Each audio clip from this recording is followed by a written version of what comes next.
Student बताइए, आपको मेरा स्क्रीन दिख रहा है यहाँ पे? Yes ma'am. ओके, ठीक है स्टूडेंट। तो स्ट्रेट लाइन चैप्टर में थोड़ा सा ही हमारे पास बाकी है, तो वो हम डिस्कस करने वाले हैं। तो पहले तो कल जो हमने एंगल बाइसेक्टर की बात करी थी, उसमें हमने क्या है, एक्यूट एंगल बाइसेक्टर का इक्वेशन कौन सा होगा, ऑब्ट्यूज एंगल बाइसेक्टर का इक्वेशन कौन सा होगा, वो डिस्कस करना रह गया था। वो एक बार हम क्विकली देख लेते हैं स्टूडेंट। तो वापस से एक बार क्विकली रिवीजन आप बोल सकते हैं। एंगल बाइसेक्टर की बात कर रहे, कौन से एंगल की बाइसेक्टर की बात कर रहे? दो लाइन दी हुई है आपको, लाइन L1 बोल दीजिए, लाइन L2। तो उन दोनों लाइन के बीच में दो एंगल बन रहे, एक एक्यूट एंगल बन रहा है, एक ऑब्ट्यूज एंगल बन रहा है। तो ये एक्यूट एंगल और ऑब्ट्यूज एंगल के बाइसेक्टर की बात कर रहे। तो स्टूडेंट यहाँ पे, तो अगर आपको दो लाइन की इक्वेशन दी हुई है, ठीक है, तो यहाँ पे हमने डिस्कस किया था कि उन दोनों लाइन के बीच में जो दो एंगल बन रहे, एक्यूट एंगल और ऑब्ट्यूज एंगल, तो उनके बाइसेक्टर की इक्वेशन आपको यहाँ से मिलती है। ठीक है, equation of angle bisector of two lines is given by a1x plus b1y plus c1 upon under root of a1 का स्क्वायर प्लस b1 का square is equal to plus और minus a2x plus b2y plus c2 divided by a2 का square plus b2 का square. Student ये proof basically आपने जो एक point का बेसिकली डिस्टेंस कैसे निकालते हैं एक लाइन से, वही कॉन्सेप्ट यूज करके आया है। यहाँ पे मैं प्रूफ नहीं करा रही हूँ, क्योंकि हमने एंगल बाइसेक्टर के बारे में ये प्रॉपर्टी भी पढ़ी थी कि एंगल बाइसेक्टर के ऊपर अगर कोई पॉइंट लिया है, उसका वो दोनों लाइन से डिस्टेंस बराबर आते हैं जिन दोनों लाइन ने मिला के वो एंगल बनाया था। ठीक है, तो स्टूडेंट वही कॉन्सेप्ट यूज करके यहाँ पे, क्योंकि दोनों साइड में मॉडुलस आता है, तो हमने इसको ओपन करते, मॉडुलस को रिमूव करते, तो यहाँ पे प्लस और माइनस। तो याद रखिए स्टूडेंट, ये क्या रिप्रेजेंट कर रहा है, ये बेसिकली दोनों एंगल बाइसेक्टर की इक्वेशन दे रहा है। और कौन से एंगल बाइसेक्टर की? दो लाइन जो आपको दी हुई है L1 L2, उनके बीच में जो एंगल बन रहे हैं उनके बाइसेक्टर की बात कर रहे हैं। ठीक है स्टूडेंट, जो यहाँ पे मैंने बताया, तो यहाँ से आपको दो लाइन की इक्वेशन मिलेगी, और वो बेसिकली क्या है, एंगल बाइसेक्टर है और टू गिवन लाइन्स।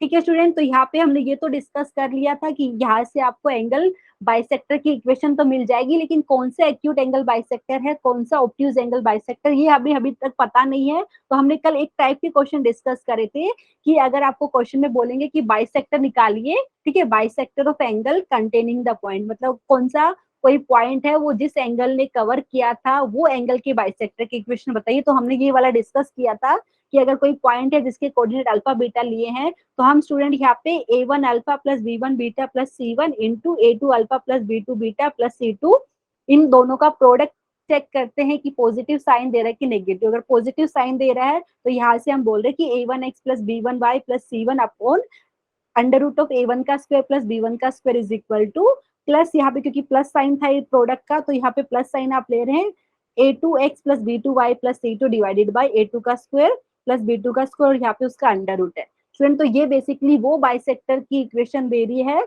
जिसने बेसिकली ये वाला जो पॉइंट है अल्फा कोमा बीटा जिस एंगल ने कवर किया था, तो वो एंगल का बाइसेक्टर की इक्वेशन आपको यहाँ से मिलेगी। ये हमने कल डिस्कस किया था स्टूडेंट, ये भी कि अगर यहाँ पे a1 alpha plus b1 beta plus c1 into a2 alpha plus b2 beta plus c2 less than 0 मिल रहा है, तो जिस एंगल ने वो पॉइंट अल्फा बीटा कवर किए हैं, वो एंगल के बाइसेक्टर की इक्वेशन ऐसे मिलेगी। ठीक है, क्योंकि ये नेगेटिव था इसलिए यहाँ पे ब्रैकेट के बाहर माइनस साइन। तो हमने इसके ऊपर एक क्वेश्चन भी डिस्कस किया था। अभी मेन प्रॉब्लम है, क्वेश्चन में कई बार जे एग्जाम में पूछ लेते हैं कि आप एक्यूट एंगल बाइसेक्टर की इक्वेशन बताइए या ऑब्ट्यूज एंगल बाइसेक्टर की इक्वेशन बताइए। तो अभी कैसे पता चलेगा कि कौन सा लेना है, प्लस साइन लेना है कि माइनस लेना है? तो उसके लिए स्टूडेंट कुछ स्टेप है, वो मैं आपको दिखा देती हूँ। ठीक है, acute and obtuse angle bisector की बात कर रहे हैं, तो यहाँ पे डायग्राम में देखेंगे तो दो लाइन दी हुई थी L1 L2, तो उनके बीच में स्टूडेंट एक्यूट एंगल भी बन रहा है, ऑब्ट्यूज एंगल भी। तो यहाँ पे आप बोल सकते हैं B1 B2 यहाँ पे एंगल बाइसेक्टर है, लेकिन B1 B2 में कौन सा एक्यूट एंगल बाइसेक्टर है, कौन सा ऑब्ट्यूज एंगल बाइसेक्टर है, वो अभी पता चलेगा।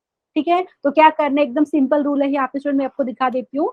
तो पहले तो जो दो लाइन दी हुई है उनका इक्वेशन आप लिख लीजिए। जैसे लाइन L1 लाइन L2 का इक्वेशन ऐसा दिया है, a1x plus b1y plus c1 is equal to 0, a2x plus b2y plus c2 is equal to 0। ठीक है स्टूडेंट, ये ट्रिक बता रही हूँ मैं आपको, क्या है, कौन सा एक्यूट एंगल बाइसेक्टर है, कौन सा ऑब्ट्यूज एंगल बाइसेक्टर, क्योंकि क्वेश्चन में कई बार स्पेसिफाई कर देते हैं कि एक्यूट एंगल बाइसेक्टर की इक्वेशन बताइए।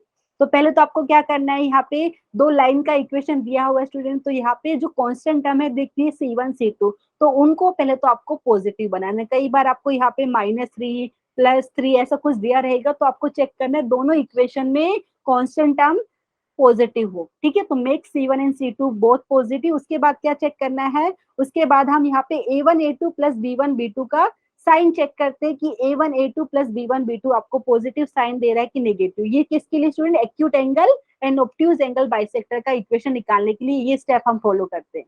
ठीक है, तो यहाँ पे check the sign of A1 A2 plus B1 B2 and अगर ये पॉजिटिव है तो स्टूडेंट, तो अभी जैसे हमने लास्ट टाइम भी बताया था कि कंबाइंड इक्वेशन, जैसे यहाँ पे मैंने प्लस और माइनस दोनों बताया था यहाँ पे, कि वो आपको एंगल बाइसेक्टर की इक्वेशन देते हैं, लेकिन हम भी स्पेसिफाई हम चेक कर रहे हैं कि एक्यूट एंगल बाइसेक्टर की इक्वेशन क्या है, ऑब्ट्यूज एंगल बाइसेक्टर की इक्वेशन क्या है। तो अगर आपको A1 A2 plus B1 B2 का साइन पॉजिटिव मिला है स्टूडेंट, तो यहाँ पे A1x plus B1y plus C1 divided by under root of A1 का स्क्वायर प्लस B1 का स्क्वायर इज इक्वल टू, यहाँ पे प्लस स्टूडेंट, तो ये प्लस साइन लेके ये ब्रैकेट आपने लिख दिया है, तो ये आपको देगा ऑब्ट्यूज एंगल बाइसेक्टर की इक्वेशन। समझ में आया स्टूडेंट? प्लीज बताइए, क्योंकि यहाँ पे A1 A2 plus B1 B2 मतलब यहाँ पे x का कोएफिशिएंट, y का कोएफिशिएंट आपको पता है A1 एंड B1 रिस्पेक्टिवली है पहली इक्वेशन में, दूसरी वाली इक्वेशन में A2 एंड B2 यहाँ पे x एंड y के कोएफिशिएंट है रिस्पेक्टिवली। ठीक है स्टूडेंट, तो यहाँ पे देख लीजिए, अगर A1 A2 plus B1 B2 का साइन पॉजिटिव आ रहा है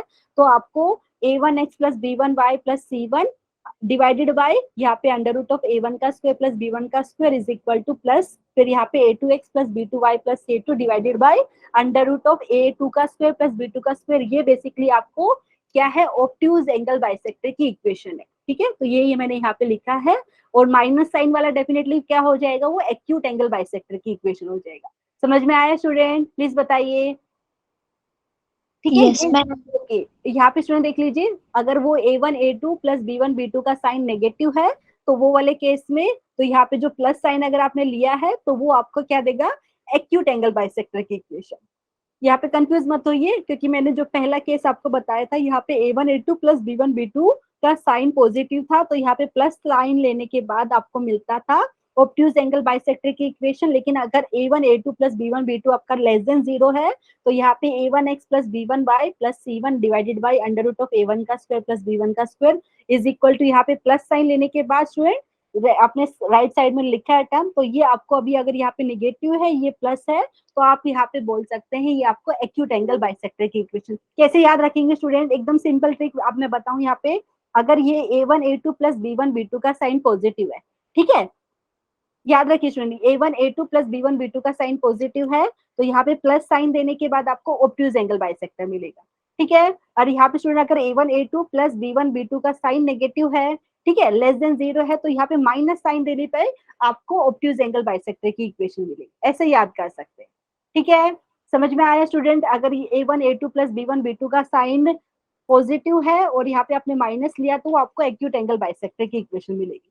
ठीक है, ऐसा आप ट्रिक यहाँ पे याद कर सकते हैं इसको, और इसका बहुत इजी क्वेश्चन यहाँ पे सिंपली आप एक्सपेक्ट कर सकते हो। तो यहाँ पे मैंने सेम चीज यहाँ पे बताया है, A1 A2 plus B1 B2 का यहाँ पे साइन नेगेटिव था, तो यहाँ पे आपने राइट साइड में यहाँ पे प्लस साइन लिया है, तो ये आपको किसकी इक्वेशन दे रहा है? ये आपको एक्यूट एंगल बाइसेक्टर की इक्वेशन दे रहा है। ठीक है, तो क्योंकि स्टूडेंट यहाँ पे याद रख लीजिए कि A1 A2 plus B1 B2 का जो साइन आएगा, ठीक है, आप पॉजिटिव माइनस जो भी है, तो वही यहाँ पे अगर देखो वहां पे नेगेटिव था, यहाँ पे नेगेटिव, तो ये आपको ऑब्ट्यूज एंगल बाइसेक्टर की इक्वेशन दे रहा है। ठीक है, और पहला जो मैंने आपको दिखाया था स्टूडेंट, यहाँ पे देख लीजिए, ये वाला यहाँ पे प्लस था, तो यहाँ पे प्लस मतलब यहाँ पे पॉजिटिव साइन आपने लिया है, तो ये ऑब्ट्यूज एंगल बाइसेक्टर की इक्वेशन मिल रही है।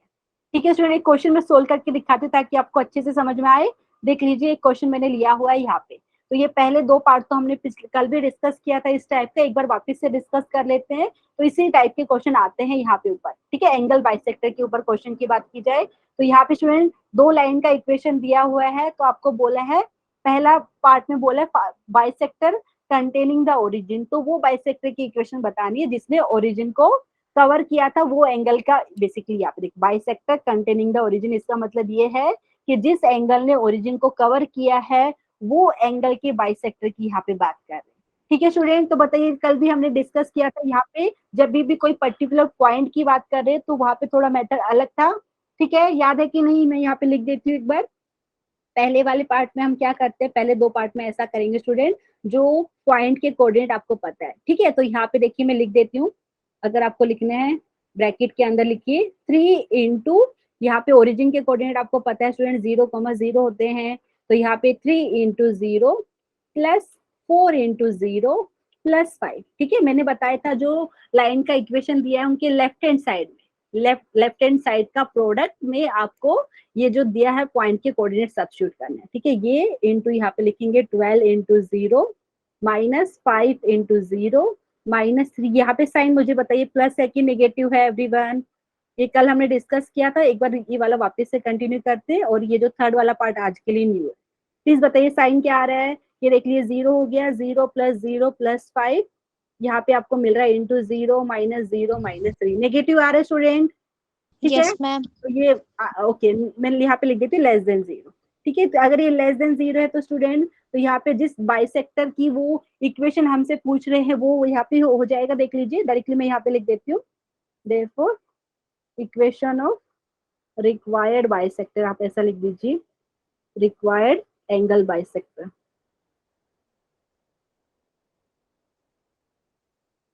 एंगल बाइसेक्टर इज, यहाँ पे लिखेंगे स्टूडेंट, बहुत इजी है। यहाँ पे सामने इक्वेशन लिखिए 3x + 4y + 5, इसको डिवाइड करना है आपको अंडर रूट ऑफ, यहाँ पे x का कोएफिशिएंट 3 है और यहाँ पे y का कोएफिशिएंट 4 है स्टूडेंट, तो अंडर रूट ऑफ 3 का स्क्वायर + 4 का स्क्वायर, और ये किसके बराबर होगी? क्योंकि यहाँ पे माइनस साइन आया है स्टूडेंट, तो यहाँ पे आपको माइनस साइन लेना है। ठीक है, माइनस ऑफ, और यहाँ पे ब्रैकेट में क्या लगाएंगे? सेकंड इक्वेशन का लेफ्ट हैंड साइड। ठीक है, तो ये आपके पास हो गया 12x - 5y -3 डिवाइडेड बाय, यहाँ पे लिखेंगे अंडर रूट ऑफ 12 का स्क्वायर प्लस -5 का स्क्वायर। ठीक है स्टूडेंट, ये बाकी का सिंप्लीफिकेशन पार्ट मैं आपके लिए छोड़ रही हूँ। यहाँ पे मुझे लगता है कर पाएंगे ना पूरा सिंप्लीफाई। तो यहाँ पे लास्ट में फाइनली आपको एक्स एंड वाई के टर्म्स में एक इक्वेशन मिलने वाली है, वो आपका रिक्वायर्ड एंगल बाइसेक्टर की इक्वेशन हो गया। ठीक है, किसी को डाउट है? एक क्वेश्चन में पहला पार्ट है, इसमें पूछा ये है बेसिकली, जिस पॉइंट ने, और मतलब यहाँ पे बात करें स्टूडेंट, दो लाइन की इक्वेशन दी हुई है, तो दो लाइन के बीच में आपको दो एंगल बन रहे हैं, एक एक्यूट एंगल बन रहा है, एक ऑब्ट्यूज एंगल बन रहा है। तो वो एंगल की बाइसेक्टर की इक्वेशन आपको पता है ऐसे दी जाती है, यहाँ पे प्लस और माइनस लिख देते हैं और ऐसा दी जाती है। और अभी हमें वो बाइसेक्टर की इक्वेशन बता रहे हैं। ठीक है, जिस एंगल ने ये पॉइंट ओरिजिन मतलब जो दिया है उसको कवर किया था, तो वो एंगल का बाइसेक्टर की इक्वेशन ये होगी। इसको सिंप्लीफाई करना है बस, कर सकते हैं स्टूडेंट। यहाँ पे जैसे अगर मैं करके दिखाऊं आपको थोड़ा सा, तो ये हो गया 3x + 4y, यहाँ पे +5, और यहाँ पे डिनोमिनेटर में क्या मिलेगा स्टूडेंट, कोई बताएगा मुझे? देख लीजिए 3 का स्क्वायर मतलब 9, 9 + 16 करेंगे, यहाँ पे कितना हो गया? 25 का अंडर रूट, मतलब कितना? 5 लिख दो यहाँ पे, और यहाँ पे माइनस साइन है आपके पास, तो यहाँ पे क्या था हमारे पास? देख लीजिए 12x - 5y -3, 12x - 5y -3, और इधर कितना आ रहा था? देख लेते हैं डिनोमिनेटर में, ये 12 का स्क्वायर 144 हो गया स्टूडेंट, 5 का स्क्वायर 25, तो 144 + 25 169, ये आपके पास 13 हो जाएगा। ठीक है, बस इसको अभी सिंप्लीफाई कर सकते हो, इसमें शॉर्ट में लिखती हूँ स्टूडेंट, ये पूरा आप सिंप्लीफाई कर सकते हैं। तो 13 × 3x + 4y + 5 is equal to -5 × 12x - 5y -3। ठीक है, इसको सिंप्लीफाई आप कर सकते हैं, मुझे लगता है आप लोग कर पाएंगे। ठीक है, तो x और y के टर्म्स में इक्वेशन मिल जाएगी, वो इक्वेशन बेसिकली ये एंगल बाइसेक्टर की इक्वेशन है जिसने ये वाले पॉइंट को कवर किया था। ठीक है, यही यहाँ पे सेकंड वाला भी सेम ऐसे कर सकते हैं स्टूडेंट, प्लीज मुझे बताइए, तो मैं यहाँ पे सब्स्टिट्यूट करके दिखाई देती हूँ डायरेक्टली। तो ये वाला पहले पार्ट को सिंप्लीफाई आप करने वाले, सेकंड में क्या करेंगे? देखो ये लाइन की इक्वेशन आपको पता था, 3x + 4y + 5 is equal to 0 and 12x - 5y -3 is equal to 0, दो गिवन लाइन की इक्वेशन थी। और अभी आपको ये वाले पॉइंट चेक करना है कि किस एंगल ने कवर किया है, और वो एंगल के बाइसेक्टर की इक्वेशन लिखनी है। तो 0,1 सब्स्टिट्यूट करना है, तो यहाँ पे मैं डायरेक्टली कर देती हूँ, 3 × 0 4 × 1 + 5, और यहाँ पे आप लिखेंगे 12 × 0 -5 × 1 -3। ठीक है स्टूडेंट, मैं क्या कर रही हूँ यहाँ पे x की वैल्यू 0 एंड y की वैल्यू 1 सब्स्टिट्यूट किया है। ये तो दो गिवन इक्वेशन थी उनके लेफ्ट हैंड साइड के प्रोडक्ट में। ठीक है, तो यहाँ पे मैंने वही लिखे और चेक कर रही हूँ कि साइन क्या आ रहा है। तो ये मिला 0 + 4 + 5, और यहाँ पे क्या मिल रहा है स्टूडेंट? 0 -5 -3, तो यहाँ पे देखिए -8 आएगा, यहाँ पे प्लस का, तो यहाँ पे भी नेगेटिव आ रहा है क्या हमारा आंसर? एवरीवन देख लीजिए एक बार, 4 + 5 9 आया, यहाँ पे -8 है, तो इन दोनों का प्रोडक्ट नेगेटिव हो रहा है। एवरीवन चेक कीजिए हमारा सेम ही हो रहा है ना कि हमने कुछ गड़बड़ करी है? नहीं, हमने सही लिखा है कैलकुलेशन। तो यहाँ पे भी आपका नेगेटिव आ रहा है, मतलब ये जो ऊपर आपने इक्वेशन लिखी थी ना, सेम एंगल बाइसेक्टर की इक्वेशन आपको यही मिलेगी। मतलब वही एंगल बाइसेक्टर ने पॉइंट 0,0 को भी, मतलब जिस एंगल की बात कर रहे हैं, जिस एंगल के बाइसेक्टर की बात कर रहे स्टूडेंट, वो एंगल ने 0,0 पॉइंट को भी कवर किया था, साथ में यहाँ पे 0,1 को भी कवर किया है। ठीक है, प्लीज बताइए समझ में आया कि नहीं? तो यहाँ पे इक्वेशन क्या हो जाएगी, यहाँ पे जो मैंने अभी लिखा है पूरा बेसिकली वही आ जाएगी स्टूडेंट। ठीक है, वापिस से आप चाहे तो पूरा लिख दीजिए, क्योंकि यहाँ पे माइनस साइन लेना है राइट साइड में, तो यही आपके पास वापिस से सेम इक्वेशन आ जाएगी। मैं डायरेक्टली लिख देती हूँ, तो यहाँ पे देयरफॉर ये पूरा आप लिखना चाहे तो पूरा लिख दीजिए, या पूरा इसको सिंप्लीफाई कर सकते हो। तो ये हमारे पास मिल रहा है -12x -5y -3। स्टूडेंट ये नीचे मैंने सिंप्लीफाई करके लिखा है, नहीं तो आपने अंडर रूट में क्या लिखा था यहाँ पे लेफ्ट साइड में, डिनोमिनेटर में 3 का स्क्वायर प्लस 4 का स्क्वायर। ठीक है, राइट साइड में डिनोमिनेटर में क्या लिखा था, अंडर रूट ऑफ 12 का स्क्वायर प्लस -5 का स्क्वायर। ठीक है, किसी को डाउट है प्लीज बता दीजिए। यहाँ पे मैं लिख देती हूँ, इज द इक्वेशन, पूरा सिंप्लीफाई करना है, is the equation of required angle bisector, equation of required angle bisector. ठीक है स्टूडेंट, समझ में आया कि नहीं? ये तो हमने कल भी डिस्कस कर लिया था। एक क्वेश्चन जो अभी बात कर रहे हैं ये वाला करते हैं, ये कब बहुत इंपॉर्टेंट है, एक्यूट एंगल बाइसेक्टर। अभी जैसे हमने रूल अभी सीखा था स्टूडेंट, जो इक्वेशन दी हुई है लाइन की, वहां पे कांस्टेंट टर्म को बनाना है आपको पॉजिटिव। तो यहाँ पे लिख लेते हैं, क्योंकि यहाँ पे पॉजिटिव नहीं है कांस्टेंट टर्म सेकंड इक्वेशन में, तो यहाँ पे पॉजिटिव बनाने के लिए स्टूडेंट क्या कर सकते हैं, -1 से मल्टीप्लाई कर सकते हैं सेकंड इक्वेशन को। तो थर्ड पार्ट देखिए, बहुत काम इंपॉर्टेंट है ये। तो जो इक्वेशन है हमें पता है 3x + 4y + 5, 3x + 4y + 5 = 0। एक तो ये इक्वेशन हो गई। दूसरी वाली क्या है स्टूडेंट, यहाँ पे 12x - 5y - 3 ऐसा है, 12x - 5y - 3 = 0। ठीक है, लेकिन पहले हमें क्या करना पड़ेगा, कांस्टेंट टर्म को पॉजिटिव बनाना है। मतलब ये सेकंड इक्वेशन को रीराइट करेंगे तो स्टूडेंट कुछ ऐसा हो जाएगा, माइनस का 12x प्लस का 5y प्लस का 3 = 0। किसी को डाउट है प्लीज बताइए। हमने ऐसा क्यों किया, क्योंकि जो रूल है, जो रूल हम फॉलो कर रहे हैं उसके हिसाब से, अगर आपको एक्यूट एंगल बाइसेक्टर फाइंड करना है, ऑब्ट्यूज एंगल बाइसेक्टर करना है, तो पहले कांस्टेंट टर्म को पॉजिटिव बनाना है। प्लीज बताइए, समझ में आया स्टूडेंट एवरीवन? ओके। अच्छा, अभी स्टूडेंट यहाँ से अभी क्या करना है आपको, साइन किसका चेक करना है, आपको साइन करना है a1 a2 plus b1 b2 का साइन चेक करना है। मतलब यहाँ पे अगर बात की जाए, a1 क्या है, यहाँ पे x का कोएफिशिएंट, ठीक है, पहली वाली इक्वेशन में 3 है, तो ये 3 हो गया। a2 की बात की जाए स्टूडेंट, ये सेकेंड इक्वेशन में x का कोएफिशिएंट यहाँ पे -12 हो गया। ठीक है, और यहाँ पे b1 क्या है, फर्स्ट इक्वेशन में y का कोएफिशिएंट जो 4 है। b2 की बात की जाए, सेकेंड इक्वेशन में y का कोएफिशिएंट है 5। तो यहाँ पे बताइए स्टूडेंट क्या आ रहा है, पॉजिटिव नेगेटिव क्या आ रहा है, -36 + 20। तो मुझे लग रहा है सबका कितना आ रहा है यहाँ पे -16 पे। सब साइन चेक करने की पॉजिटिव है कि नेगेटिव। स्टूडेंट नेगेटिव है? Yes ma'am. ठीक है, तो यहाँ पे लिखेंगे देयरफॉर, क्योंकि ये नेगेटिव है, देयरफॉर इक्वेशन ऑफ, यहाँ पे किसकी पूछी थी, एक्यूट एंगल बाइसेक्टर की पूछी थी। एक बार मैं रूल भी वापस से दिखा देती हूँ। अगर देखिए यहाँ पे, अगर हमने a1 a2 plus b1 b2 negative आ रहा है स्टूडेंट, तो वो वाले केस में a1x plus b1y plus c1 divided by a1 का स्क्वायर प्लस b1 का स्क्वायर, यहाँ पे आप प्लस लेंगे तो ये यहाँ पे नेगेटिव है, तो यहाँ पे प्लस साइन लेने के बाद जो इक्वेशन ये मिलेगी स्टूडेंट, ये आपका एक्यूट एंगल बाइसेक्टर की होगी। देख लीजिए, ये मैं दिखाना चाह रही थी। गुड इवनिंग मुस्कान यहाँ पे। ठीक है, तो यहाँ पे लिख देते हैं देखो, equation of acute angle bisector, equation of acute angle bisector is, acute angle bisector is क्या हो जाएगा स्टूडेंट, यहाँ पे देख लीजिए। तो यहाँ पे 3x + 4y + 5 डिवाइडेड बाय, आप यहाँ पे करते हैं √3 का स्क्वायर प्लस 4 का स्क्वायर, क्योंकि यहाँ पे माइनस आया है स्टूडेंट, तो यहाँ पे आपको प्लस साइन लेना पड़ेगा। ध्यान रखिए, अपोजिट हो गया, यहाँ पे माइनस है तो यहाँ पे प्लस साइन देने के बाद स्टूडेंट, और राइट साइड में आप लिखने वाले वापस से, तो ये एक्यूट एंगल बाइसेक्टर की इक्वेशन हो गया। अगर यहाँ पे प्लस होता a1 a2 plus b1 b2 का साइन पॉजिटिव होता स्टूडेंट, तो यहाँ पे माइनस साइन देने के बाद आपको एक्यूट एंगल बाइसेक्टर की इक्वेशन मिलती है। समझ में आ रहा है? प्लीज बता दीजिए। तो यहाँ पे मैं लिख देती हूँ, प्लस साइन आएगा यहाँ पे, और यहाँ पे -12x प्लस 5y प्लस 3, और यहाँ पे अंडर रूट में आपके पास हो जाएगा -12 का स्क्वायर प्लस 5 का स्क्वायर। जस्ट इसको सिंप्लीफाई करना है स्टूडेंट, तो ये आपका एक्यूट एंगल बाइसेक्टर की इक्वेशन हो गया। अगर यहाँ पे सेम क्वेश्चन में ऑब्ट्यूज एंगल बाइसेक्टर की पूछी होती तो स्टूडेंट क्या करते, माइनस साइन लेते ना, यहाँ पे जो ब्रैकेट के बाहर मैंने दिखाया है। ठीक है, समझ में आ रहा है स्टूडेंट, कर सकते हैं ना ये वाला?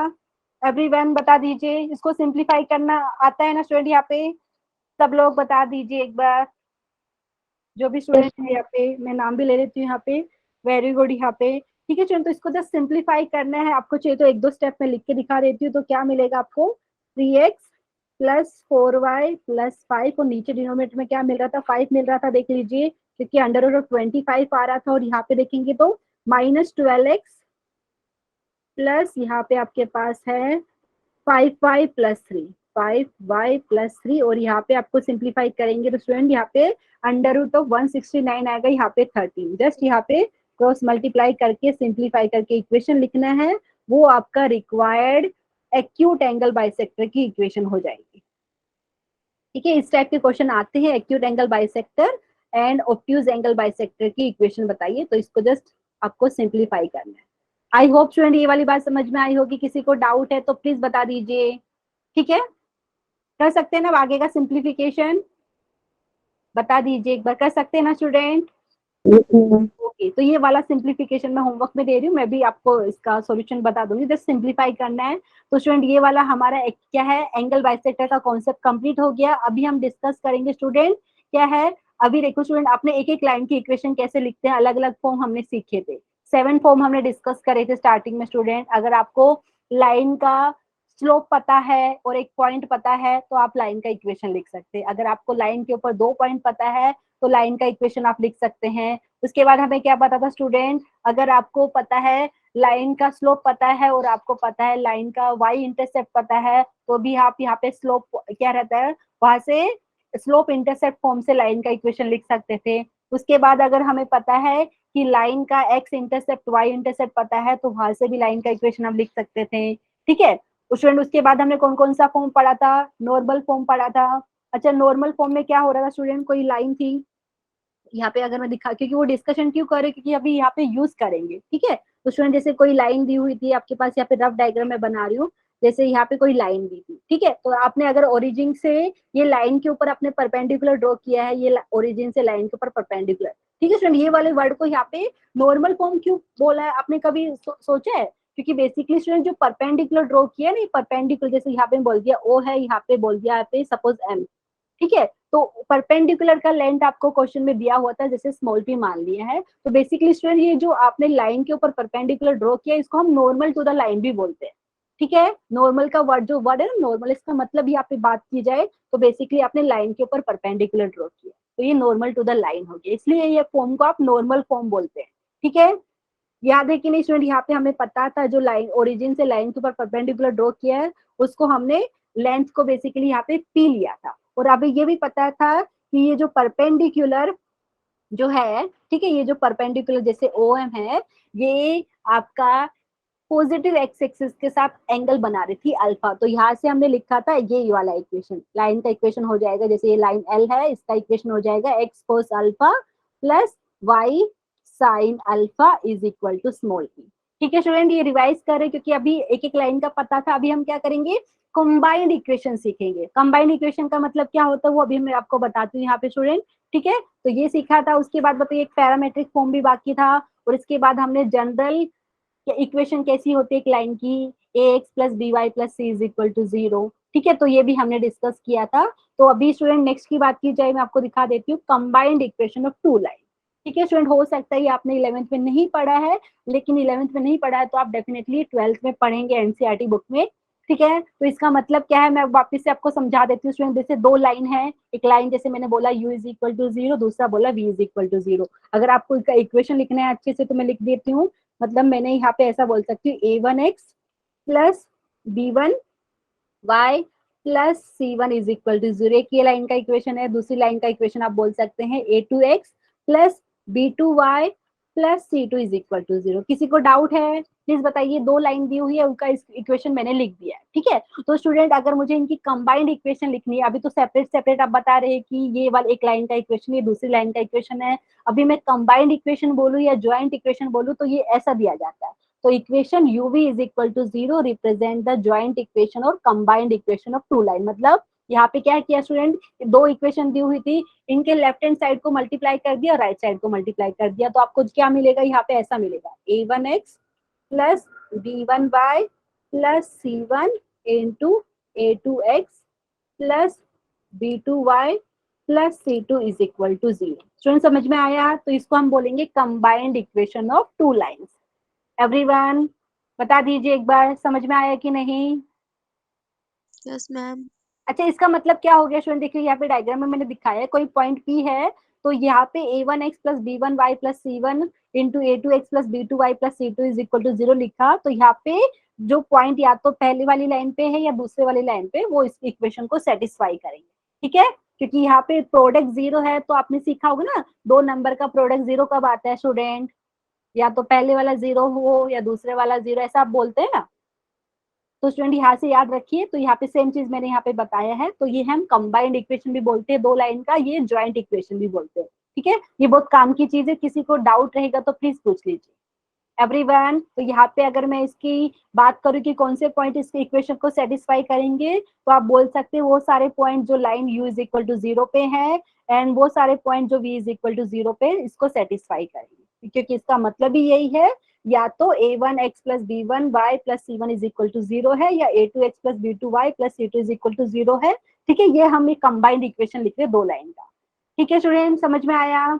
ठीक है, तो आगे का हम कंटिन्यू करते हैं, ये combined equation of two line की बात कर रहे हैं। तो यहाँ पे अगर मैं क्वेश्चन दिया स्टूडेंट, यहाँ पे देखिए दो लाइन का इक्वेशन दिया हुआ है, अगर मैं इनके ज्वाइंट इक्वेशन की बात करूँ तो कैसे लिखेंगे, लिख सकते हैं द ज्वाइंट इक्वेशन ऑफ, क्योंकि कई बार क्वेश्चन में ज्वाइंट इक्वेशन दिया रहेगा, आपको बोलेंगे उनकी सेपरेट सेपरेट इक्वेशन बताइए, या कई बार आपको ज्वाइंट इक्वेशन भी पूछ लेते दो लाइन का सेपरेट इक्वेशन देने के बाद, तो लिख सकते हैं द ज्वाइंट इक्वेशन या combined equation, the joint equation of the lines is, ठीक है, यहाँ पे डायरेक्टली मैं लिख रही हूँ स्टूडेंट, क्या हो जाएगा ज्वाइंट इक्वेशन उनका, 3x plus 2y minus 1, left hand side को मल्टीप्लाई कर दीजिए और राइट साइड में 0 हो जाएगा। ठीक है, तो यहाँ पे सिंप्लीफाई करके लिख सकते हैं स्टूडेंट, वो पूरा सिंप्लीफाई करना, तो यहाँ पे देखिए 3x को पहले इधर मल्टीप्लाई कर दीजिए, तो ये हो जाएगा 3 इंटू एक्स स्क्वायर, फिर आपको मिलेगा 3 3 ज़ा 9xy, फिर यहाँ पे आपको मिलेगा 3 2 ज़ा 6x, फिर यहाँ पे 2y से मल्टीप्लाई करेंगे तो 2xy, फिर यहाँ पे मिलेगा 2 3 ज़ा 6 y स्क्वायर हो गया, फिर यहाँ पे मिलेगा -4y। ठीक है, किसी को डाउट है तो प्लीज पूछ लीजिए, पूरा सिंप्लीफाई करके दिखा रही हूँ ये वाला, फिर -1 से मल्टीप्लाई करेंगे तो -x माइनस का 3y, और यहाँ पे मिलेगा प्लस का 2 इज इक्वल टू 0। ठीक है स्टूडेंट, और थोड़ा सिंप्लीफाई करना चाहे तो कर दीजिए, तो आपको क्या मिला है 3 टाइम्स एक्स स्क्वायर, एंड यहाँ पे देखिए प्लस का 9xy था, यहाँ पे 2xy था, तो इन दोनों को कंबाइन करेंगे तो कितना हो गया स्टूडेंट, 11xy हो गया। ठीक है, और यहाँ पे देख लीजिए माइनस का 6x है, यहाँ पे माइनस का x है, तो ये मुझे लग रहा है माइनस का 7x हो गया। अभी देखिए ये हो गया हमारे पास माइनस का 4y, यहाँ पे माइनस का 3y, तो ये आपको मिल रहा है माइनस का 7y, और यहाँ पे प्लस 6y स्क्वायर हो गया, और यहाँ पे कॉन्स्टेंट टर्म की बात करें तो +2। ठीक है स्टूडेंट, समझ में आया, ये ज्वाइंट इक्वेशन हो गया ये दो लाइन का। एवरीवन समझ में आ रहा है स्टूडेंट, ये जिसको हम कंबाइंड इक्वेशन भी बोलते हैं, तो इस टाइप के क्वेश्चन आते हैं जेई में, तो किसी को डाउट रहेगा तो प्लीज पूछ लीजिए। एवरीवन समझ में आया? Yes ma'am. ओके, ठीक है स्टूडेंट, ये हो गया। अभी बात की जाए तो नेक्स्ट की, ये वाला स्टूडेंट अभी आपको लग रहा है कि आपने नहीं पढ़ा है, बट ये इंपॉर्टेंट है स्ट्रेट लाइन चैप्टर में, इसलिए हम डिस्कस कर रहे हैं। यहाँ पे बात करेंगे होमोजीनियस इक्वेशन ऑफ डिग्री 2 की। ठीक है, लेकिन पहले होमोजीनियस इक्वेशन होती क्या है उसको पढ़ने से पहले तो एक बार बात कर लेते हैं डिग्री क्या मतलब क्या होता है। ठीक है स्टूडेंट, आपके लिए मैंने लिखा है यहाँ पे डिग्री ऑफ ए टर्म की बात की जाए तो स्टूडेंट ये क्या होता है, the sum of indices of all the variable in the term is the degree of the term होता है। यहाँ पे देख लीजिए, जैसे एग्जांपल मैंने यहाँ पे दिया स्टूडेंट, यहाँ पे एक एक्सप्रेशन दे दी है 2 times x square Y plus 3 times x y square plus 4xy plus 5। Student तो आपको पता है ये एक्सप्रेशन में 4 टर्म है, तो पहले कौन मुझे बताएगा पहले टर्म का डिग्री कितना हो जाएगा, क्योंकि आपको पता है दो वेरिएबल यूज हुए हैं, तो अगर मैं डिग्री ऑफ टर्म की बात करूं तो ये हो जाएगा sum of indices of all the variable. तो पहले वाले टर्म का डिग्री स्टूडेंट कितना हो जाएगा एवरीवन, 3 होगा। स्टूडेंट प्लीज बताइए मुझे, 3 होगा ना पहले वाले टर्म का डिग्री, वैसे ही सेकेंड टर्म का भी डिग्री 3 हो जाएगा, क्योंकि जो वेरिएबल एक्स और वाई है उनके इंडाइसिस को ऐड करके आपको बताना है। ठीक है, वैसे ही थर्ड टर्म का डिग्री कितना होगा स्टूडेंट, 2, और लास्ट में कांस्टेंट टर्म है उसका डिग्री, कांस्टेंट टर्म का डिग्री, कांस्टेंट टर्म का डिग्री बताइए स्टूडेंट, मतलब 5 दिया, मैं 5 को ऐसा लिख सकती हूँ 5 इंटू एक्स का पावर 0 इंटू वाई का पावर 0। तो चेक करके बताइए सम ऑफ इंडाइसिस कितना हो रहा है ऑफ वेरिएबल, कोई भी बताना चाहेगा। 1 आ रहा है क्या, यहाँ पे एक स्टूडेंट 1 बोल रहे हैं, मुझे बताइए स्टूडेंट प्लीज बताइए, कांस्टेंट टर्म की बात करी जाए तो वहां पे वेरिएबल की डिग्री कितनी होती है, 1 या 0, 0 होगी ना स्टूडेंट, कंफ्यूज हो रही, मैं लिख के दिखा देती हूँ, देखो स्टूडेंट अगर मैंने लिखा होता 5x, ठीक है, तो यहाँ पे तो आपको पता चलता वेरिएबल है उसकी पावर 1 है। अगर मैंने कुछ भी नहीं लिखा, सिर्फ 5 लिखा है, इसका मतलब है आप ऐसा लिखेंगे 5 इंटू एक्स का पावर 0 इंटू वाई का पावर 0, ऐसा और भी वेरिएबल लिखना चाहे तो लिख दीजिए। ठीक है, तो यहाँ पे डिग्री ए टर्म की हो जाएगी आपके पास स्टूडेंट 0। ठीक है, वेरी गुड स्टूडेंट, यहाँ पे बहुत सारे स्टूडेंट ने आंसर दे दिया है। किसी को डाउट रहेगा तो प्लीज पूछ लीजिए। हम ऐसा क्यों कर रहे हैं स्टूडेंट, क्योंकि हम बात करेंगे होमोजीनियस इक्वेशन ऑफ डिग्री 2 की, तो इससे पहले आपको पता होना चाहिए कि डिग्री ऑफ ए टर्म का मतलब क्या होता है। सबको समझ में आया स्टूडेंट ये, ओके, तो ये हो गया डिग्री ऑफ ए टर्म। ठीक है स्टूडेंट, अभी बात की जाए, जैसे यहाँ पे मैंने सेम चीजें यहाँ पे बताया है, तो डिग्री आपको ईच टर्म का यहाँ पे मैंने बताया है। अभी स्टूडेंट यहाँ पे होमोजीनियस एक्सप्रेशन की बात करते हैं, फिर होमोजीनियस इक्वेशन क्या होती है वो भी डिस्कस करें। तो स्टूडेंट यहाँ पे जो अभी तक हमने सीखा था, जो पोलिनोमियल चैप्टर जब हमने बेसिक मैथमेटिक्स डिस्कस किया था, वहां पे पोलिनोमियल और हमने सीखा था एक सिंगल वेरिएबल में। ठीक है, लेकिन स्टूडेंट अभी हम बात करेंगे तो यहाँ पे 2 वेरिएबल की बात कर रहे हैं, यहाँ पे 2 से भी ज्यादा वेरिएबल भी हो सकते हैं। तो यहाँ पे अगर मैं बात करूँ होमोजीनियस एक्सप्रेशन, तो कंफ्यूज मत होइए, जब पॉलिनोमियल का टॉपिक डिस्कस किया था वहाँ पे सिंगल वेरिएबल के बारे में पढ़ा था। ठीक है, तो अगर मैं बोलूँ एक polynomial expression in which all the terms have the same degree, तो हम उसको क्या बोलेंगे, होमोजीनियस एक्सप्रेशन। और यहाँ पे कंफ्यूज मत होइए स्टूडेंट, यहाँ पे जो मैंने एक्सप्रेशन यूज किया है ये बेसिकली यहाँ पे जिसको मैं पोलिनोमियल बोल रही हूँ, क्योंकि यहाँ पे पोलिनोमियल ऑफ, यहाँ पे जो मैंने वेरिएबल यूज किए हैं यहाँ पे 2 वेरिएबल यूज किए। ठीक है, प्लीज कंफ्यूज मत होना यहाँ पे। लेकिन पोलिनोमियल का जो डेफिनेशन आपने पहले सीखा था, डेफिनेशन वैसे ही रहेगा कि जो भी यहाँ पे वेरिएबल प्रेजेंट है उनका पावर, अब बात की जाए इंडेक्स की बात करें तो वो होल नंबर होना चाहिए। ठीक है, किसी को डाउट रहेगा तो प्लीज पूछ लीजिए। तो यहाँ पे देख लीजिए, जैसे एक्सप्रेशन मैंने बताया, अब हम बात करें होमोजीनियस एक्सप्रेशन की। ठीक है स्टूडेंट, तो क्या होना चाहिए, होमोजीनियस एक्सप्रेशन वो पोलिनोमियल एक्सप्रेशन होती है जिसमें ईच टर्म का डिग्री सेम होता है। देख लीजिए यहाँ पे x cube plus 4 times x square Y plus 3x into y square plus 2 into y cube, तो जितने भी टर्म है ये एक्सप्रेशन में सबका डिग्री 3 हो रहा है, तो आप बोल सकते हैं कि ये पहले वाला एक्सप्रेशन क्या है, होमोजीनियस एक्सप्रेशन है। प्लीज बताइए समझ में आया स्टूडेंट। वैसे ही देख लीजिए second expression 4 times x square minus 5xy plus 3y square, तो यहाँ पे ईच टर्म का डिग्री आपको पता है 2 है, तो ये भी होमोजीनियस एक्सप्रेशन हो जाएगा। ठीक है, प्लीज बताइए समझ में आया। Yes ma'am. ओके स्टूडेंट, ठीक है, तो अभी होमोजीनियस एक्सप्रेशन पढ़ लिया, तो अभी होमोजीनियस इक्वेशन की हम बात कर सकते हैं। ये क्यों कर रहे हैं, क्योंकि होमोजीनियस इक्वेशन की बात करें, बेसिकली जो होमोजीनियस इक्वेशन जो आपको मिलती है वो ज्वाइंट इक्वेशन होती है 2 लाइंस का। ठीक है, जो ओरिजिन से पास होते हैं, इसके लिए हम यहाँ पे बात कर रहे हैं होमोजीनियस इक्वेशन की।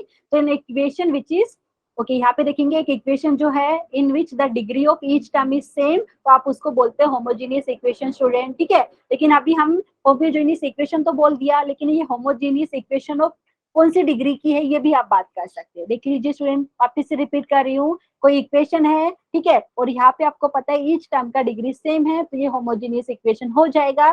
जैसे पहले वाला example 2 times X cube minus 3 times x square Y plus 2 times x Y का square minus 5 Y cube is equal to 0। तो ये इक्वेशन है स्टूडेंट, ईच टर्म का डिग्री आपको 3 मिल रहा है, तो आप बोल सकते हैं ये होमोजेनियस इक्वेशन ऑफ डिग्री 3 है।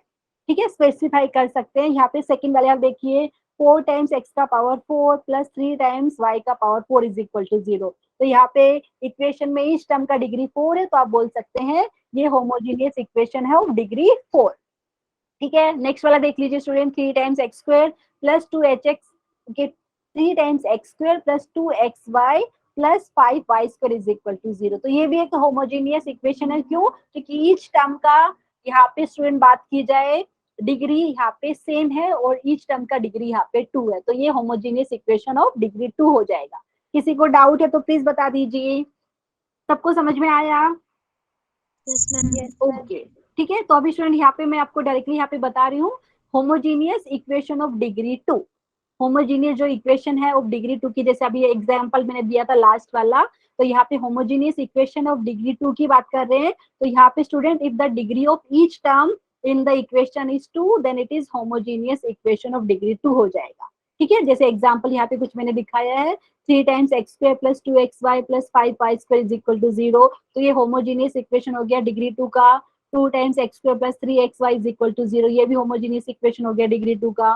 ठीक है, तो हम बात क्यों कर रहे हैं ऐसा, क्योंकि स्टूडेंट अभी जो हम ज्वाइंट इक्वेशन की बात करी थी वो यूज होने वाला है, इसके लिए हम यहाँ पे डिस्कस कर रहे हैं। तो यहाँ पे होमोजीनियस इक्वेशन हो गया ऑफ डिग्री 2 का इन वेरिएबल एक्स एंड वाई। ठीक है स्टूडेंट, ये आपने अभी तक पढ़ा नहीं है बट ये आप डेफिनेटली पढ़ेंगे। तो यहाँ पे कोई भी होमोजीनियस इक्वेशन है ऑफ डिग्री 2 का, वो ऐसा फॉर्म में होता है a times x square plus 2hxy plus by square is equal to 0। आप बोलेंगे मैम ये क्या लिखा आपने, इसका मतलब क्या है, जनरल लिखा है स्टूडेंट, यहाँ पे जो रहता है ना, यहाँ पे a times x square plus 2hxy plus by square, क्योंकि ईच टर्म का अगर आपका डिग्री क्या है सेम होना चाहिए और डिग्री यहाँ पे ईच टर्म का 2 है, तो यहाँ पे homogeneous equation of degree 2 in x and y आप ऐसा बोल सकते हैं कि ऐसा दिखेगा a times x square plus 2hxy plus by square. ठीक है स्टूडेंट, समझ में आया? क्योंकि देख लीजिए पहले टर्म में एक्स सिंगल वेरिएबल एक्स है पहले टर्म में, तो यहाँ पे एक्स स्क्वायर, तो यहाँ पे पहले वाले term a times x square का डिग्री हो गया 2, दूसरे वाले में एक्स और वाई दोनों वेरिएबल है, तो यहाँ पे भी आपको पता चल गया ये भी टर्म का डिग्री आपका 2 हो गया। ठीक है, थर्ड टर्म का भी देखिए उसमें भी डिग्री 2 है, तो यहाँ पे कोई भी होमोजीनियस इक्वेशन रहेगी of degree 2 in variable x and y, कुछ ऐसा फॉर्म में रहेगा, a h और b यहाँ पे कांस्टेंट है। ठीक है स्टूडेंट, किसी को डाउट है तो प्लीज पूछ लीजिए, क्योंकि ये हम क्यों कर रहे हैं यहाँ पे मैं आपको दिखाने वाली स्टूडेंट यहाँ पे। तो यहाँ पे जो होमोजीनियस इक्वेशन है ऑफ डिग्री 2 स्टूडेंट, तो बेसिकली ये कंबाइंड इक्वेशन है या बोल सकते हैं ज्वाइंट इक्वेशन है, वो दो लाइन का जो ओरिजिन से पास हो रही है। बेसिकली आपके दो थियरम होते, मैंने आपको रिमार्क में दिखाया है, ये इसका थियरम का प्रूफ अभी मैं नहीं करा रही हूँ, लेकिन आपको प्रूफ जानने में इंटरेस्ट हो तो मैं आपको बता देती हूँ स्टूडेंट यहाँ पे क्या बताया है। The joint equation of a pair of line passing through the origin is a homogeneous equation of degree 2 in x and y. इसका मतलब क्या है? ओके स्टूडेंट, सबको याद है अगर कोई लाइन ओरिजिन से पास होती है तो उसका इक्वेशन कुछ ऐसा रहेगा, देख लीजिए y is equal to m1x, क्योंकि आपको पता है लाइन ओरिजिन से पास हो रही है तो दूसरी लाइन का इक्वेशन कुछ रहेगा y is equal to m2x। m1 m2 ये दोनों लाइन का स्लोप है रिस्पेक्टिवली। ठीक है स्टूडेंट, तो अभी क्या कर रहे हैं, y is equal to m1x, y is equal to m2x, ये दो लाइन का इक्वेशन है। अगर मुझे इनके ज्वाइंट इक्वेशन की बात करनी है तो कैसे लिखेंगे, पहले तो पहले वाले इक्वेशन को रीराइट करके आप ऐसा लिख सकते हैं m1x minus y is equal to 0, दूसरे को लिखेंगे m2x minus y is equal to 0।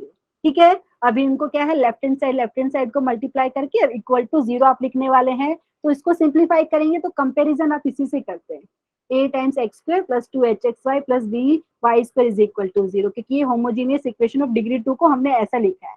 ठीक है, किसी को डाउट है तो आप चेक कर सकते हैं।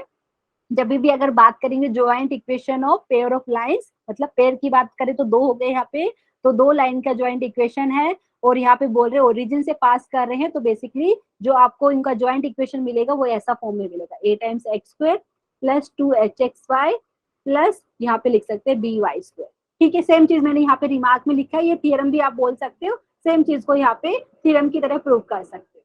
ठीक है, नेक्स्ट की बात की जाए स्टूडेंट, यहाँ पे एक होमोजीनियस इक्वेशन होती है डिग्री 2 की, वो एक्स एंड वाई वेरिएबल में है, तो ये बेसिकली आपका क्या बोल रहे हैं, लाइंस रिप्रेजेंट कर रहा है। यहाँ पे लिखा है pair of lines through the origin, और यहाँ पे मैंने लिखा है h square minus a b greater equal to 0। ये क्यों, क्योंकि स्टूडेंट ये भी एक थियरम है, मैंने डायरेक्टली रिमार्क में लिखा है। यहाँ पे आप देखिए a times x square plus 2hxy plus by square is equal to 0, इसको कंसिडर करेंगे तो इसके बाद आप दो केसेस ले सकते हैं। दो कौन से केसेस, अगर आपने सपोज यहाँ पे जो b है स्टूडेंट, जो y स्क्वायर का कोएफिशिएंट है उसको एक बार 0 लेंगे, एक बार मैं करके यहाँ पे दिखा देती हूँ रफ वर्क।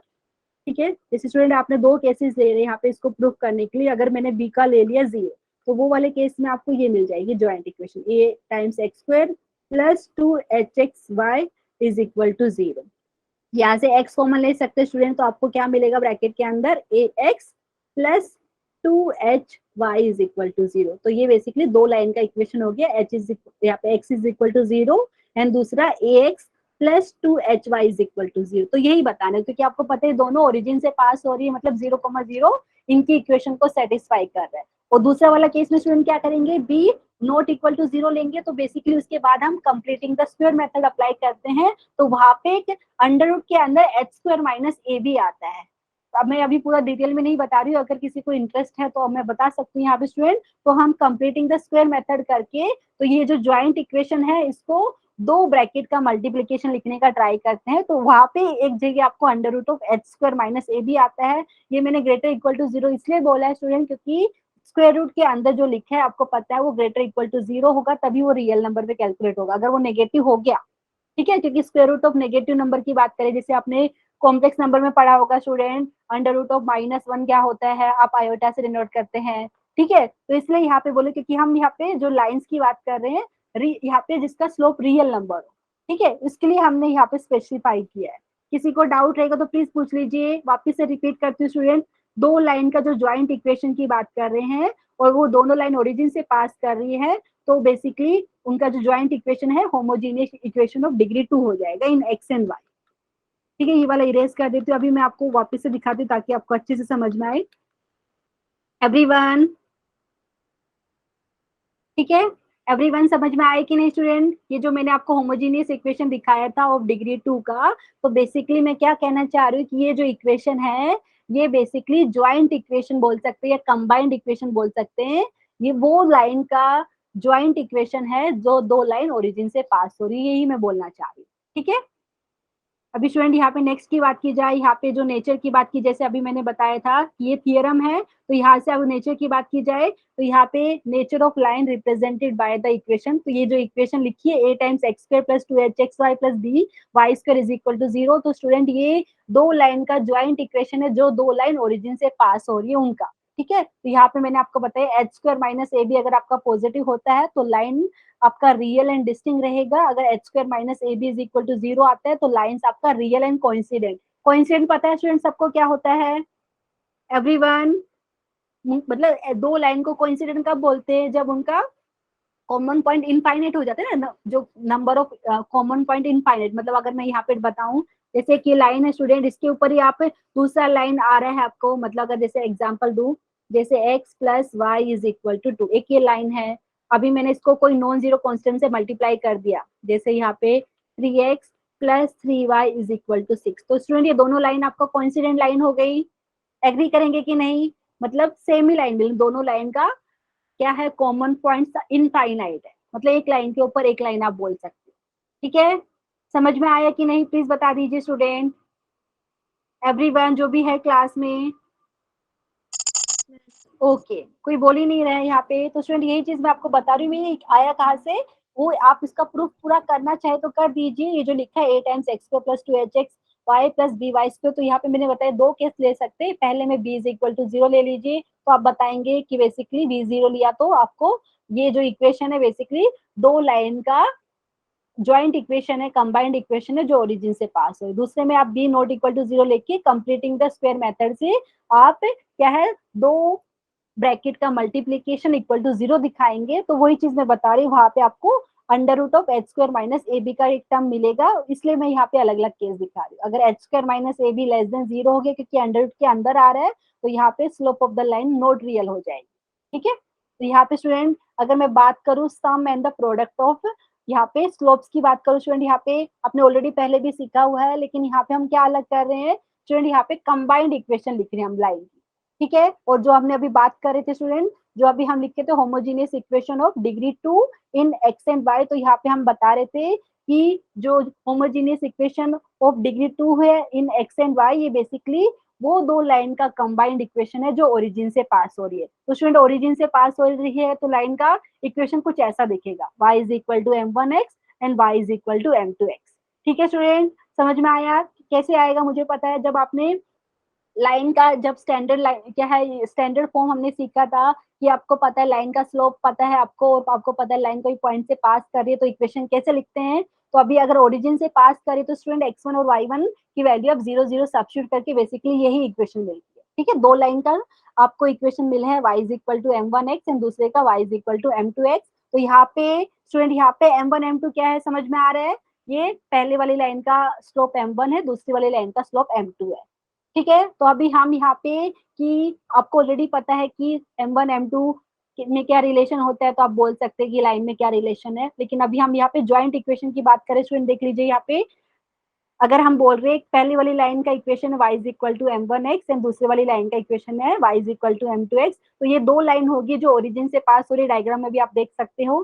ठीक है, ओरिजिन से पास हो रही है स्टूडेंट। अगर मुझे इनका ज्वाइंट इक्वेशन लिखना है तो पहले तो रीराइट करना पड़ेगा, m1x minus y is equal to 0, दूसरा हो जाएगा m2x minus y is equal to 0। ठीक है, अब इनका ज्वाइंट इक्वेशन या कंबाइंड इक्वेशन हो जाएगा m1x minus y into m2x minus y is equal to 0। इसको प्रोडक्ट को सिंप्लीफाई करके स्टूडेंट आपको कुछ ये मिलेगा, जस्ट ब्रैकेट ओपन कीजिए, कुछ ऐसा मिलेगा, m1 m2 into x square minus m1 plus m2 into x y plus y square is equal to 0।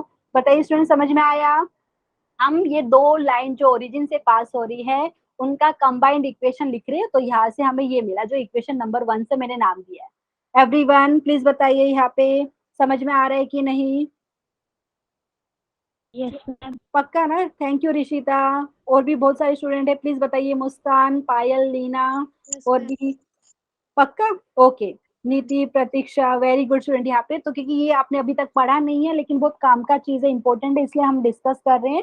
ठीक है, तो स्टूडेंट ये लिख दिया इसको इक्वेशन 1। आप बोलेंगे मैम क्यों पढ़ रहे हैं, ये रीजन ये है स्टूडेंट क्योंकि अभी हमें जो दो लाइन का स्लोप पता है m1 m2 रिस्पेक्टिवली है, तो उनके रिलेशन कैसे बताएंगे वो हम यहाँ पे डिस्कस कर रहे हैं, देख लीजिए। ठीक है, तो यहाँ पे और अभी हमने थोड़ी देर पहले बताया कि होमोजीनियस इक्वेशन है ऑफ डिग्री 2 की एक्स एंड वाई में, तो वो बेसिकली वो ज्वाइंट इक्वेशन है वो दो लाइन की जो ओरिजिन से पास हो रही, मतलब ये a times x square plus 2hxy plus by square is equal to 0, ये बेसिकली वो दो लाइन का बोल सकते हैं आप क्या है, ये कंबाइंड इक्वेशन है जो ओरिजिन से पास हो रही। तो हम इसको रीराइट ऐसा कर सकते हैं स्टूडेंट, यहाँ पे देखो हम यहाँ पे इक्वेशन 1 को और 2 को कंपेयर करना चाह रहे हैं। ठीक है, तो यहाँ पे देखिए वाई स्क्वायर का कोएफिशिएंट 1 है, तो ये इक्वेशन में मुझे अगर वाई स्क्वायर का कोएफिशिएंट 1 बनाना है तो मैंने क्या किया, ये जो होमोजीनियस इक्वेशन थी ऑफ डिग्री 2 की, इसको मैंने थ्रू आउट बी से डिवाइड कर दिया, तो मुझे मिलेगा a upon b into x square plus 2h upon b into x y plus y square is equal to 0।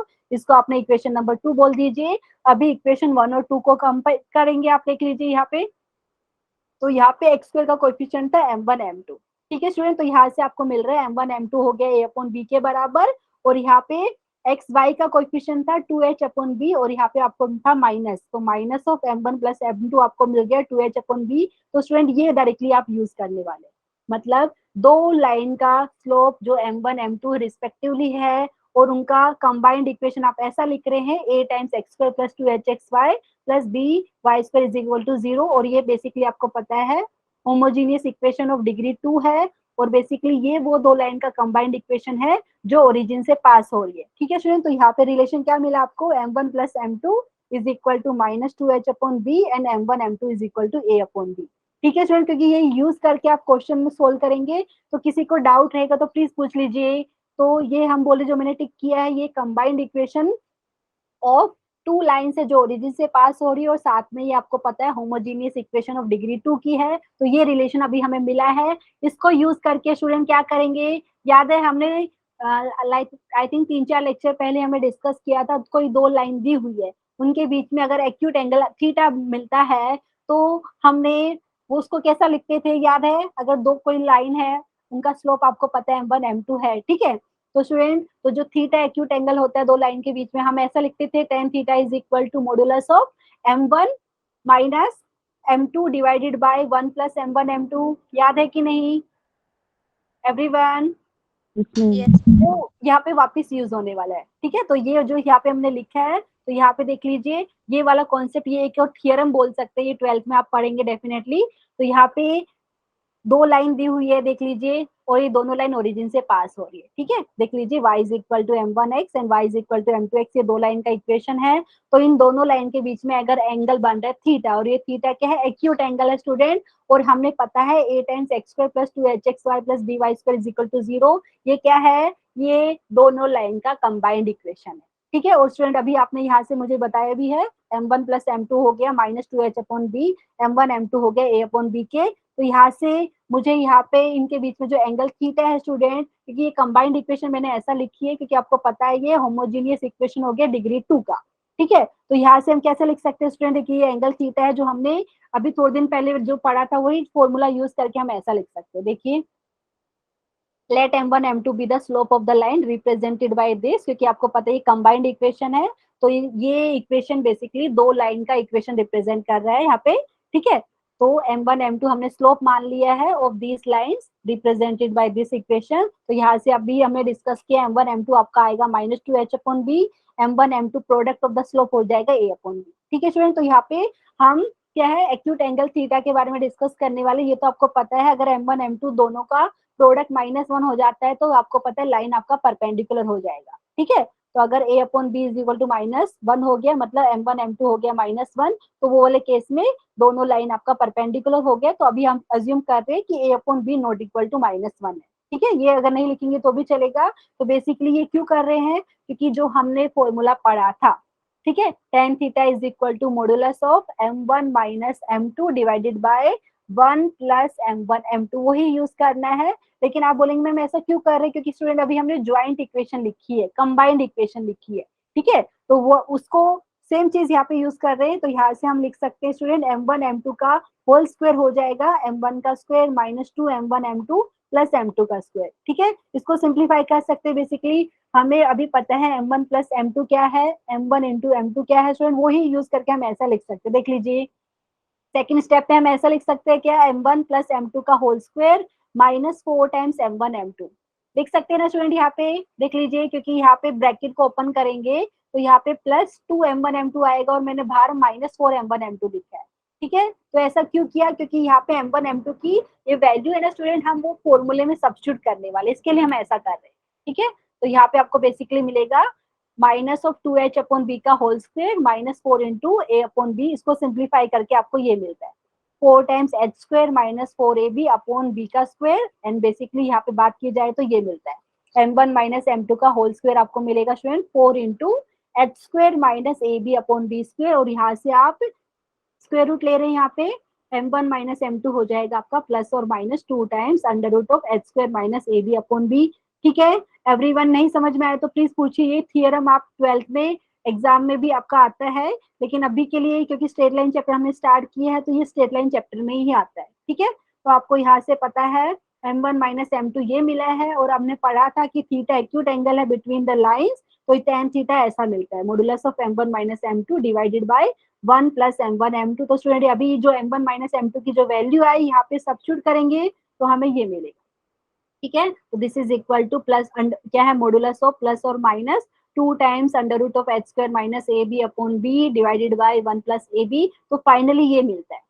ठीक है, एवरीवन ये क्यों कर रहे हैं, क्योंकि स्टूडेंट कई बार आपको क्वेश्चन में ज्वाइंट इक्वेशन दे देंगे, कंबाइंड इक्वेशन मतलब होमोजीनियस इक्वेशन ऑफ डिग्री 2 दे देंगे, और वो वाले केस में अगर आपको पूछेंगे कि बताइए एंगल बिटवीन द लाइंस, जो लाइन बेसिकली ये जो आपको इक्वेशन दी है ऐसा कुछ, देखिए आपको ऐसा दिया रहेगा a times x square plus यहाँ पे हमने क्या लिखा था 2hxy, ओके एक सेकेंड, 2hxy स्टैंडर्ड फॉर्म हमने ऐसा लिखा था प्लस by स्क्वायर। तो स्टूडेंट ऐसा अगर क्वेश्चन में बोलेंगे कि अगर थीटा है acute angle represented by this equation, जो ये दो लाइन का आपको पता है कंबाइंड इक्वेशन है यहाँ पे, और वो दो लाइन के बीच में एक्यूट एंगल थीटा है, तो आप डायरेक्टली यहाँ से यूज कंपेयर करके एच ए और बी की वैल्यू तो निकाल ही सकते हैं। तो डायरेक्टली यहाँ से आप निकाल सकते हैं tan थीटा आपके पास हो जाएगा मॉडुलस ऑफ 2 टाइम्स, देख लीजिए यहाँ पे tan थीटा हो जाएगा मॉडुलस ऑफ 2 टाइम्स (h²-ab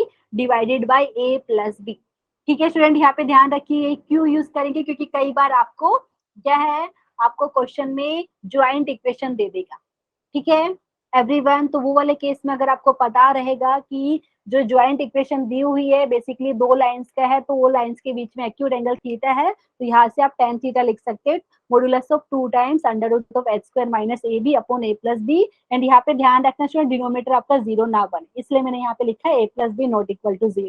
ठीक है स्टूडेंट, और यहाँ से अगर थीटा लिखना चाहिए तो स्टूडेंट थीटा क्या हो जाएगा, थीटा हो जाएगा tan इनवर्स ऑफ ये, क्योंकि हम इसको tan थीटा ये है, तो यहाँ से अगर हम लिखना चाहे तो स्टूडेंट ऐसा लिखेंगे, theta is equal to tan inverse of modulus of 2 times under root of h square minus AB upon a plus b। Please बताइए स्टूडेंट समझ में आया कि नहीं? हो सकता है आपके पहली बार पढ़ रहे हैं इसलिए कुछ डिफिकल्ट लग रहा हो, कुछ भी डाउट रहे तो प्लीज पूछिए। समझ में आया स्टूडेंट? क्योंकि हमने जो पढ़ा था वही यूज किया है, बट यहाँ पे हम बेसिकली ज्वाइंट इक्वेशन की बात कर रहे हैं, कंबाइंड इक्वेशन की बात कर रहे हैं। 2 लाइन का इक्वेशन दिया है तो उनका कंबाइंड इक्वेशन भी हम लिख सकते हैं। ठीक है एवरीवन, प्लीज बताइए समझ में आया?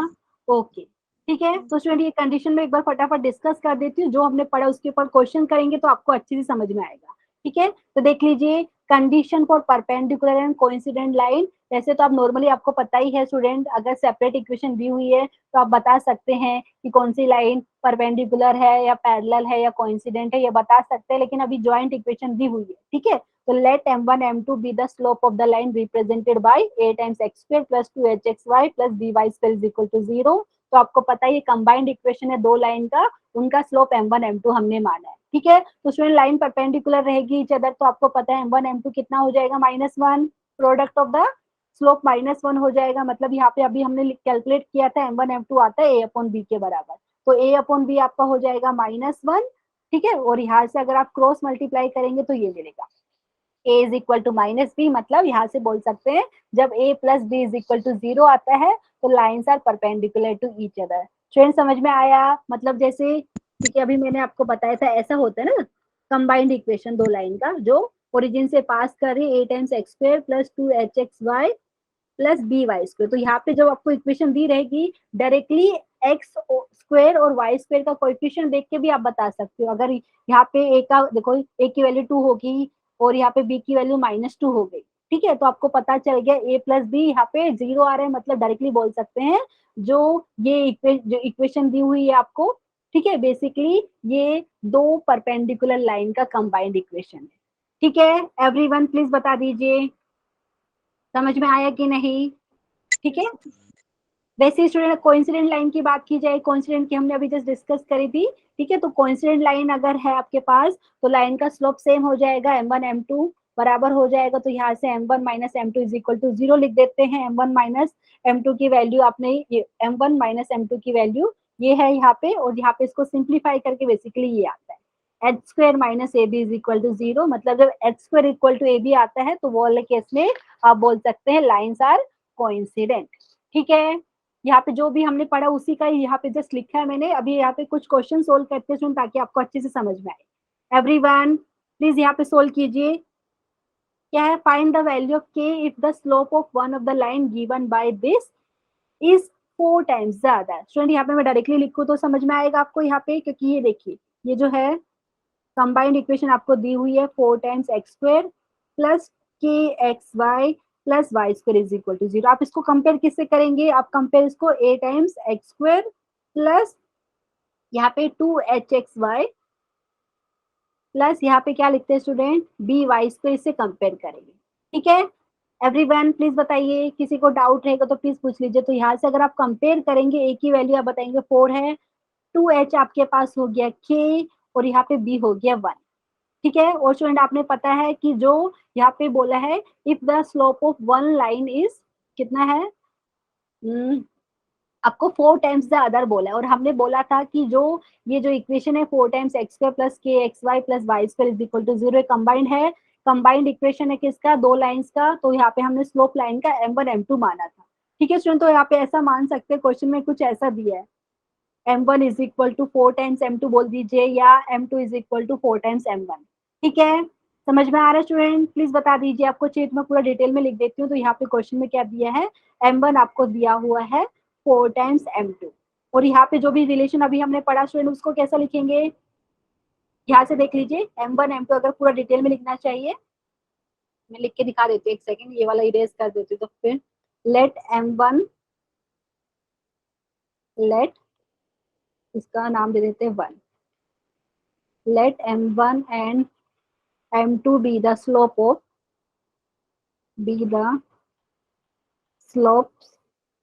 of lines। स्टूडेंट समझ में आ रहा है कि नहीं? प्लीज बता दीजिए अगर आपको लग रहा है कि कुछ नहीं समझ में आ रहा तो आप प्लीज पूछिए। Be the slopes of line represented by equation 1, represented by equation 1। तो स्टूडेंट अभी जो भी हमने डिस्कस किया था वही लिखना है यहाँ पे, m1 प्लस m2। अभी थोड़ी देर पहले डिस्कस किया था sum of the slope of the line, ये कितना होता है स्टूडेंट, अभी डिस्कस किया था, ये होता था -2h/b आया था, and product of the slope m1 m2 आपको मिला था a/b। ठीक है, तो यहाँ पे जस्ट कंपेयर करके मुझे बता सकते हो। और साथ में जो क्वेश्चन में दिया है, आपको क्वेश्चन में दिया है m1 is equal to 4 times m2। ठीक है, ये गिवन है क्वेश्चन में। तो यहाँ से एवरीवन प्लीज बताइए क्या करेंगे, कुछ समझ में आ रहा है तो यहाँ पे मुझे बताइए। m1 प्लस m2 ये हो गया -2h/b, और यहाँ से अगर बात की जाए तो 2h आपके पास k हो रहा है। ठीक है, तो यहाँ पे हमें मिल रहा है देयरफॉर m1 प्लस m2 आपके पास मिल रहा है -k/b। b की वैल्यू कितनी है यहाँ पे 1। ठीक है, तो यहाँ पे -k लिख सकते हैं डायरेक्टली, अपॉन 1 लिखना चाहिए तो 1 भी लिख दीजिए। ये हमारे पास हो गया। ठीक है, उसके बाद स्टूडेंट देख लीजिए, ये आज के लिए लास्ट क्वेश्चन करते हैं क्योंकि फिर टाइम नहीं रहेगा हमारे पास। तो m1 m2 आपको a/b मिलता है स्टूडेंट। a की वैल्यू कितनी है 4, b की वैल्यू है 1। तो यहाँ से अगर बात की जाए m1 m2 ये आपको मिल गया है 4। स्टूडेंट बताइए समझ में आया कि नहीं। और यहाँ से आपको बोल रहे हैं m1 is equal to 4 time m2 भी है क्वेश्चन में। अगर वापस एक बार देखना तो देख लीजिए, आपको k की वैल्यू बतानी है if the slope of one of the line given by this equation is 4 times the other. तो हमने यहाँ पे लिखा है m1 is equal to 4 times m2। अभी बताइए स्टूडेंट आगे क्या करेंगे,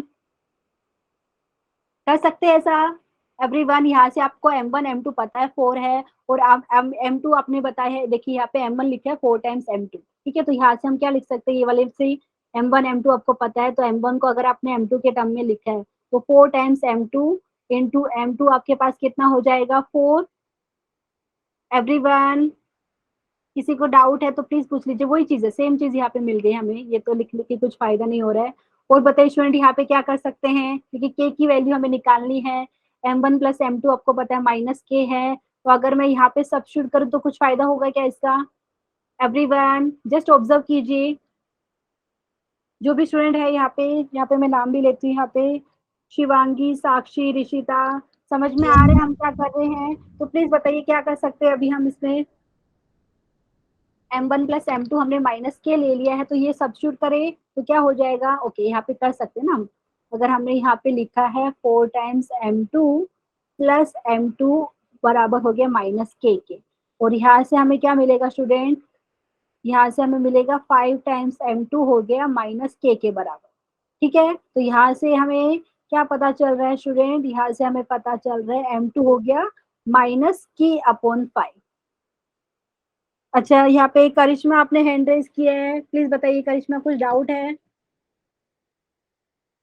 नो मैम। ओके, तो स्टूडेंट बताइए आगे क्या कर सकते हैं, m2 की वैल्यू जो ये आई यहाँ पे हम सब्स्टिट्यूट कर सकते हैं क्या एवरीवन। तो हमने m2 की वैल्यू -k/5 आई है, हमें k की ही वैल्यू निकालनी है, और हमें ये पता है कि m2 आपका ओके हाँ ये वाला ओके, यहाँ पे हम एक लाइन ड्रॉ कर लेते हैं, एक क्वेश्चन ये वाला कंप्लीट करते हैं। आपको पता है m1 m2 आपका 4 के बराबर है, और m1 ओके इसको हम ऐसा लिखेंगे 4 time m2 into m2 is equal to 4। किसी को डाउट है इसमें बताइए, अगर मैं ऐसा लिखूं तो चलेगा ना। m1 m2 is equal to 4 लिखा, और यहाँ से m1 को मैंने रिप्लेस कर दिया 4 टाइम्स m2 से। अभी क्या कर सकते हैं स्टूडेंट, यहाँ से आपको देख लीजिए, यहाँ से आपको ये मिल रहा है 4 टाइम्स m2 का स्क्वायर इज इक्वल टू 4। मतलब यहाँ से अगर आप बात की जाए स्टूडेंट तो आपको मिल रहा है m2 का स्क्वायर किसके बराबर मिल रहा है आपको 1 के बराबर। 4 और 4 दोनों साइड में कैंसिल कर सकते हैं, m2 का स्क्वायर इज इक्वल टू 1 आ रहा है। तो यहाँ से स्टूडेंट में ये वाली चीज लिख सकते हैं नेक्स्ट स्टेप में, यहाँ से हम लिखेंगे -k/5 इसका होल स्क्वायर आपका किसके बराबर हो जाएगा 1 के। देख लीजिए क्योंकि m2 की वैल्यू यहाँ से -k/5 आई है, और ये मैंने यहाँ पे सब्स्टिट्यूट किया है, तो यहाँ से बताइए क्या हो जाएगा, तो आपको मिलेगा k² अपॉन यहाँ पे 25 इज इक्वल टू 1। तो स्टूडेंट यहाँ से हमें बात कर रहे हैं k² की वैल्यू हो गई 25, और यहाँ से अगर बात की जाए तो हमें मिल रहा है k की वैल्यू प्लस और -5। तो यही उन्होंने क्वेश्चन में पूछा था। एवरीवन समझ में आया, प्लीज बता दीजिए। यस वापिस से मैम। ओके स्टूडेंट, तो देख लीजिए यहाँ पे हमने एक क्वेश्चन डिस्कस किया है कि ये जो इक्वेशन दी हुई है बेसिकली ये कंबाइंड इक्वेशन, ज्वाइंट इक्वेशन है। तो यहाँ पे ये जो 4 times x square plus k x y plus y square is equal to 0, ये दो लाइन का कंबाइंड इक्वेशन है स्टूडेंट यहाँ पे। तो यहाँ पे हमें बोला था कि एक लाइन का स्लोप है 4 टाइम्स द अदर, तो यहाँ पे हमें के की वैल्यू निकालने, जो हमने निकाल दिया। ठीक है, तो यहाँ पे आए के की वैल्यू प्लस और -5। ओके स्टूडेंट, यहाँ पे अच्छा स्टूडेंट यहाँ पे मुझे बताइए, क्योंकि ऑलरेडी टाइम हमारे पास 10 मिनट एक्स्ट्रा हो गया। ओके नो प्रॉब्लम, ये क्वेश्चन नेक्स्ट लेक्चर में हम करते हैं। ठीक है, जो फॉर्मूला अभी हमने सीखा स्टूडेंट, जो acute angle between the two lines होता है, और यहाँ पे आपको क्या दिया हुआ है, कंबाइंड इक्वेशन दिया हुआ है दो लाइन का। ठीक है, और ये आपको पता है होमोजीनियस इक्वेशन ऑफ डिग्री 2 है। तो अभी हमने सीखा tan थीटा कैसे निकालते हैं, यही फॉर्मूला यूज करके हम क्वेश्चन डिस्कस करेंगे। ओके, नेक्स्ट लेक्चर में डिस्कस करते हैं स्टूडेंट, क्योंकि अभी टाइम कम है। ठीक है, तो यहाँ पे मैं स्क्रीन शेयरिंग बंद कर रही हूँ, एंड 1 सेकेंड।